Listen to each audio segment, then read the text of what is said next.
I had it done when I was 6 years old. I thought I was going to die. Potentially you're changing a life or saving a life.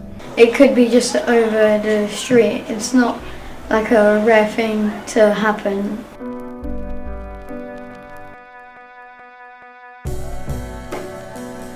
Over 60,000 women are living with the consequences of female genital mutilation in the UK. More commonly referred to as FGM, it is the altering or harming of a female's genitals for non-medical reasons. It is primarily carried out as a tradition and is more commonly found in African countries. It is done to lower a woman's sex drive and keep them clean, and is done without using anaesthetic and can lead to death and serious health problems. There are three main types of FGM. The first type is a clitoridectomy, which involves the partial or total removal of the clitoris. Type 2 is called an excision, which is the removal or the mutilation of both the clitoris and the labia. And the final and most serious type of FGM is infibulation, which involves the sealing of the vaginal opening by cutting and sewing over the labia and the clitoris. FGM is illegal in the UK, yet 24,000 young girls are still at risk. £50,000 is put aside by the Home Office to help battle FGM, but this only works out at £2 for every girl. The NSPCC have said that 70 women a week are seeking treatment, but this isn't leading to convictions or charges. With so many girls in danger and not a single conviction to date in the UK, this is definitely an issue which needs to be addressed. Most of the public don't even know what FGM is, let alone happens in this country. We went to Forest Gate Community School in Newham, London, to talk to some of the pupils there who've been learning about FGM in their lessons. The area has the third highest rate of reported mutilation cases in the UK. It's one of the leading schools in the country for raising awareness, trying to educate both students and parents about the issue.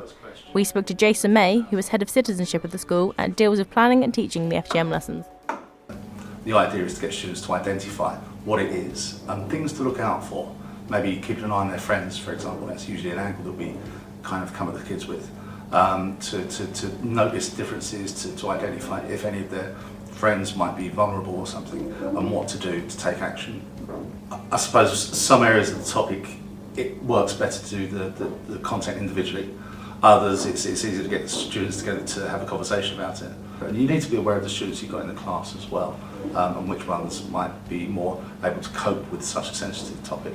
They understand the importance of the nature of this kind of education, because it's for life. Alima Domenike is a survivor of FGM and now campaigns for action against the practice by speaking at public events, educating children and raising awareness. She has visited Forest Gate School on many occasions to talk to the children about FGM and the consequences of it. During a sex and relationships education lesson on FGM, a class of Year 8 watched a clip of Alima speaking about her experience. Well, I was 16 and it was a nice warm day, normal day. There was no idea it was going to happen. The room was already prepared for our cutting, because in Sierra Leone we call it the cutting. So in that room, as I laid on the floor, another friend of my mom, who's quite big, she sat on my chest. She almost is sitting to keep me quiet from screaming, because I was fighting and like, what's going on? And at the same time, people are pulling my clothing and pulling my knickers.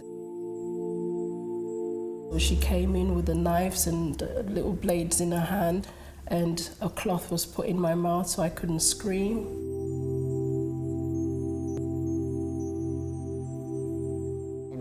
So I'm joined by Wendy Thorogood, the designated nurse consultant for Dorset CCG.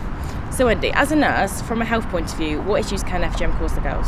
It can cause lifelong physical and mental health problems, infections, and equally it can be classed as post-traumatic stress because they can have flashbacks. So what experiences have you had with FGM cases? Personally, I worked in London and I then went to work abroad for a certain amount of time, and I actually saw first-hand experience. I saw children that had actually died in very sort of unsanitary situations, and equally I saw the women that had actually had FGM that came to us late in pregnancy and were unable to deliver their children. And the long-term effect of that can be double incontinence because of how they tear and the scarring. So it really does have a physical and emotional impact on these women. This is an issue which has been highlighted in the media, yet people still don't seem to know much about it. How are we going to raise awareness? Should it be up to the schools, the media, or should it be up to the government and the police? After all, it is against the law. Cynthia Quashie spoke to us about what happens when a child comes forward about FGM. The students are a bit wary of where we're going to take this, so they don't want to give the information out. So it's really about making them feel comfortable and reassuring them that, you know, we will take care of them and support them. So the first thing I would do then is I will, of course, speak to the child protection designated person, and then I will call triage. If a child has already had FGM, I will triage it straight away. The ARC Theatre Company visited the school as part of their awareness programme to help teach the children about FGM through real-life stories performed by young actresses. It means I'm clean, I'm pure. You have it done so you don't bring shame to your family. It's an important tradition, it's what we do. The pain is indescribable. We spoke to some Year 8s about what they learned from the company's visit. They told us how it affects young people in their education and health. They also showed us what they used and how they did it. We wanted to know what shocked the students the most from all of their lessons. It is a practice which is happening in this country currently, and if something as horrific as that could happen, what else could happen? Do you think it's important that you've learnt about FGM? It's better to have recognition of something that you've probably never even heard of, and the fact that it's so widespread that it's affecting millions of people around the world, and it's better to know about this and try to come up with ways to stop it. Charlotte Whelan is deputy head of the school. She explains what they aim to achieve by teaching FGM in their lessons. We know that it affects children in Newham and their families, and it's just something that we need to make sure doesn't happen, but more importantly when you have senior school, secondary school children, that it isn't repeated, because what you find is that if it's embedded culturally, it's happened to their mums, it's happened to them, they're more likely to repeat it with their children themselves. Most girls are cut when they're in primary school age, so if our girls know the legal and the moral arguments against it, they're more likely to stop that cycle. It's clear that FGM is a widespread problem across the UK, and it's not something that can be eradicated quickly. We've taken the first steps by making it illegal, but now we need to continue raising awareness to stop other girls going through this abuse.